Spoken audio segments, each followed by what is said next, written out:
What's up guys, it's Tommy here and welcome to a brand new Liverpool news video where we will talk about potentially Mo Salah leaving Liverpool at the end of this season after Jurgen Klopp announced that he's leaving. There is a big possibility that Salah will decide to leave as well, and Liverpool could cash in on Salah with him having only 1 year left on his contract in the summer. We could sell him to Saudi Arabia for 150 million pounds and give that money plus some more to the new manager. Let me know, is that a scenario that you would want to happen or not? Let me know in the comments below. But first I have to say condolences to Conor Bradley and his whole family. We just learned this morning that Conor Bradley's father has passed away at the age of 58, way too young, and Conor Bradley is going to be on a leave at the moment until the funeral is conducted and everything. So I wish him all the best, and condolences, my heartfelt condolences go out to Conor Bradley, his whole family and everyone connected. So Ben Jacobs suggested that Mo Salah could now call time on his Liverpool career at the end of this season following Jurgen Klopp's exit. He said, I think there is more chance of Salah going now that the Jurgen Klopp will be gone, because it's a new era at Liverpool with a new manager, some new players, and also Salah maybe wants to try out something different. Virgil van Dijk half hinted at it and then backtracked. Some players will start wondering whether now is the time to leave Liverpool, and that's always a frightening scenario. Salah is at a crossroads. Liverpool are at a crossroads as a club. If Jurgen Klopp stayed, I think probably Salah would have gone to Saudi Arabia on a free transfer in 2025 when his contract expires, maybe do one more season in England. But Jurgen Klopp's going now might mean, especially if Liverpool win some trophies, that Salah leaves Liverpool on a high. The only twist from Saudi perspective is that it won't be probably Al Ittihad, because last summer when Al Ittihad bid for Salah, they were the Saudi Arabia champions and they were competing in the Club World Cup, so of course you want Salah to be your poster boy. But now Al Ittihad are 7th in the Saudi Pro League. They are struggling, and Al Hilal are seemingly cruising to the title. So I think that the offer will now come from Al Hilal, arguably the biggest club or one of the biggest clubs in Asia, rather than Al Ittihad. But this offer will still be around the same number, which will be really difficult for Liverpool to reject, especially if a new manager is thinking, I want a decent transfer budget to revamp the squad. And that's the thing, FSG probably won't give 150 million pounds to the new manager to revamp the squad, because we already spent a decent amount of money, more than 100 million pounds last summer. So the new manager will probably think, if Salah doesn't sign a new contract, it's the best time to sell him. When he still has 1 year left on his contract, he still has some value. But I think Liverpool first and foremost should hire the new manager, should hire this new sporting director, and then the new manager will have to speak to all of the big players and they have to see whether they want to stay or leave. And if Salah says, if Liverpool offer me a new big contract, then I would consider staying and I would want to stay, then Liverpool absolutely have to offer Salah a new contract, because even after next season Salah will still be an elite world-class player at a very peak, very high level. You have to understand that footballers nowadays can go well beyond 35 years old if they are taking care of their body and their mind and everything perfectly, and Salah is the model professional off the pitch and on the pitch as well. Salah already has 27 goal contributions this season in 27 games. We rejected a 150 million pound bid last summer, which was 100 million upfront plus 50 million in add-ons and bonuses from Al Ittihad, and there were some reports suggesting that maybe Al Ittihad would be even prepared to bid 200 million, but that offer then never came because Liverpool were relentlessly saying that Salah is not for sale, he's not leaving last summer, and I think that was the right decision. I think it's a big conundrum for the new manager. Do you stick with Salah if he doesn't sign a new contract? contract. Now I think in the summer Salah has to decide what he does 1 year from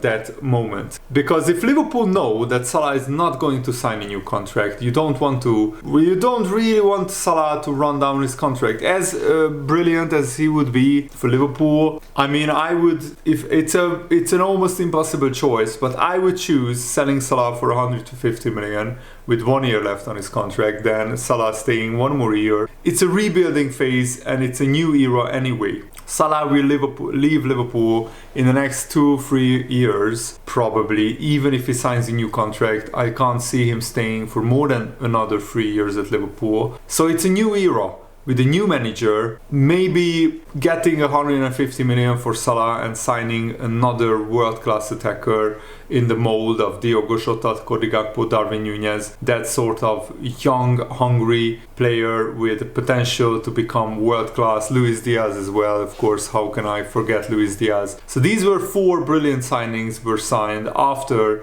we already had Salah, Mane and Firmino, the best front three in the Premier League in the past like 10 years, I think. The new manager could decide to cash in on Salah and get that 150 million. Also, it will maybe be down to the Salah's decision what he wants to do. You have to understand, Salah is a Muslim, and Saudi Arabia in the Muslim world, he would be the king there. He would be like their poster boy, their like the face of the Saudi Pro League. They would absolutely throw everything at Salah. I mean, a huge loads of money, and also he would basically be a lot closer to his home, Egypt as well, and I think it would be different than, for example, Jordan Henderson going to Saudi Arabia. The culture in Saudi Arabia is a lot closer to the Egyptian culture than it is to the English culture, just to make a comparison with Jordan Henderson. So I wouldn't be too mad at Salah if he decided to leave Liverpool at the end of the season. I don't want that to happen, let me be clear. But if he doesn't want to sign a new contract, it's better to sell him and get 150 million for him than for him to run down his contract. I always say that.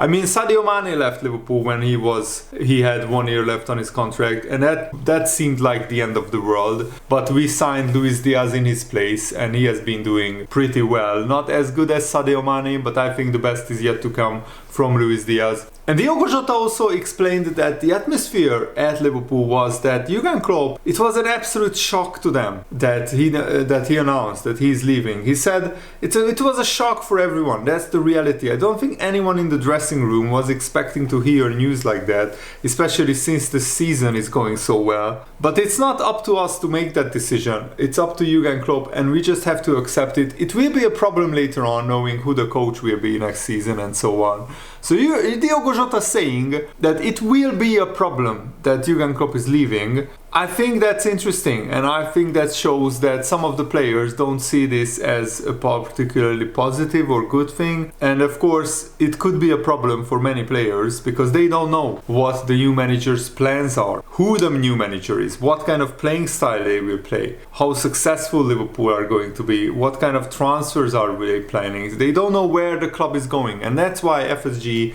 need to appoint a new manager and a new sporting director sooner rather than later. We already appointed a brilliant senior advisor and senior executive at Liverpool under FSG's wing that will help the club select the next manager at Liverpool, and that's Theo Epstein. I did a very detailed video on him yesterday. It's on my channel, so if you haven't watched it, make sure to watch it because there is a lot of information about this guy and why he's such a brilliant hire for Liverpool FC. Diogo Jota said, we still have a lot to fight for this season. We are still alive in all 4 competitions, so we have to focus on what we have to do on the pitch and also, in a way, make his legacy more colorful with a few trophies. That's what we want, just as we wanted before he announced his decision, because obviously we always want to win. Jurgen Klopp's legacy is certainly a very good one, but we can make it even better.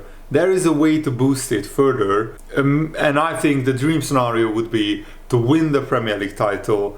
That's the one trophy that I want the most. But also winning the Europa League, winning Jurgen Klopp's 8th different trophy with Liverpool. that would be extra special. Because Liverpool have already won the 7 different trophies under Jurgen Klopp, but the Europa League is something that we haven't won yet. We lost the final against Sevilla in heartbreaking fashion, where we were leading up 1-0. We also should have had 2 penalties probably in the first half, and then Sevilla came back and won 3-1. But then, you know, Jurgen Klopp truly revamped the Liverpool squad, and they went on to win the Premier League, the Champions League, the FA Cup, the League Cup, the Community Shield, the European Super Cup, and the Club World Cup. And how amazing it would be if you can add the Europa League to that trophy collection. But I also want to win the League Cup, I want to win the FA Cup, I want to win the Premier League. If I had to put it in order, Premier League comes first, Europa League comes second, FA Cup third, League Cup fourth. But because we are already in the League Cup final, I'm really optimistic that Liverpool can beat Chelsea again in the League Cup final. Hopefully the players won't be complacent, but it's a cup final, so anything can happen.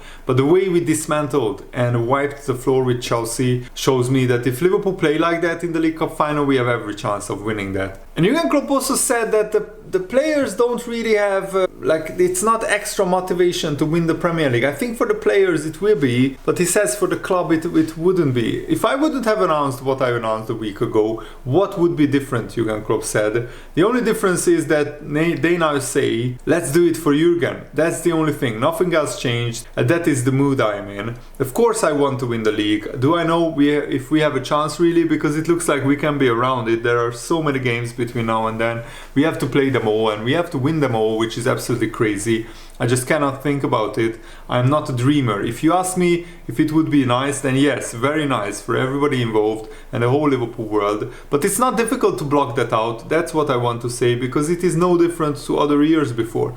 If it can generate a few extra % of effort, of enthusiasm, it would be good, but I'm not sure that's needed because we are already at 100% and that is fine. But I think it matters from the crowd's perspective. The Liverpool fans are so important in Liverpool's story. And Liverpool are a narrative club. Liverpool are a story club. And this story is the most special stories of all. Trying to win the Premier League title with fans in the stadium in Jurgen Klopp's last season. I think it will push on the players a little bit extra, but especially the fans. The fans will see every single game as a special occasion because Jurgen Klopp is still manager and he is going at the end of the season. So the fans will put in an extra 10-15%. That will spur on the players even more. The atmosphere and at every home game will be extra special. And Jurgen Klopp said, we didn't speak about it because I didn't think it was necessary. I just thought that would be slightly disrespectful on the Liverpool players because I was not in doubt at all. We didn't have to put an extra shift in. We didn't have to put an extreme shift in. The boys always give their all. The Norwich game was really good. The Chelsea game was outstanding. It was fantastic. Stands from start to finish. Complete performance. And that's what you need. That's what you want. I'm pretty sure it had nothing to do with my situation. It's not the first time the boys played like this. And what is really special as well is Trent Alexander-Arnold played his 300th appearance as a substitute against Chelsea. And Jurgen Klopp is convinced that Trent will end up on the leaderboard for Liverpool's all-time appearance makers. Ian Callaghan holds the record with 857 appearances. Jamie Carragher and Steven Gerrard are the other two players with more than 700 games for Liverpool, and 7 others who have played more than 600 games. But Trent is only 25 years old and he already has 300 games. So imagine if he can play another 10 years at Liverpool. That could be another 400 appearances or maybe even more for Trent Alexander-Arnold. On average, he's playing about 45 to 50 games per season. So hopefully that means if he can avoid serious injuries, that he could still get another 300, 400 games under his belt, which would be absolutely brilliant. Jurgen Klopp said, yeah, Trent is already at 300 games at 25 years old. So he can definitely double his tally and get to 600. He has everything you need for that. You need to be lucky with injuries as well to get that number. I'm very positive about it. I wish him all the luck to get through all these challenges over the years, but Trent has it in himself, so that's fantastic. And also it has been reported that there is a new frontrunner to buy the Liverpool documentary series which are being filmed. Netflix and Amazon were in the running, but it looks like now Disney Plus are the front runners, and they could pay more than £10 million for this documentary, which hopefully some of that money goes to Liverpool as well. It's produced by Lorton Entertainment, the company which produced the Diego Maradona documentary and some other documentaries as well. And what's interesting is that Sky Sports and TNT, the two main British broadcasters, turned down the offer. Turned down the opportunity to get involved because it is just too much money for them. But you know, these big guys, big guns, Netflix, Amazon, Disney Plus, they have the money to pay that 10+ million to buy this documentary, and whatever streaming service it will end up on, I will be watching it, that's for sure. And what I really like is that Liverpool are doing this with no or very little disruption to the team, because they will only be filming from restricted areas, so they will not infringe on any player's private space. They will only basically film what, you know, inside Anfield is already filming, plus behind the scenes of the women's team, behind the scenes of how Liverpool Football Club is run, and also the main connection with the fans, which I absolutely love, and I hope that will be a big part of the documentary as well. Thanks for watching, guys. I really hope that you guys enjoyed this. Come on Liverpool, let's beat Arsenal today. I'm really looking forward to it. Have a nice day. See you later. Goodbye.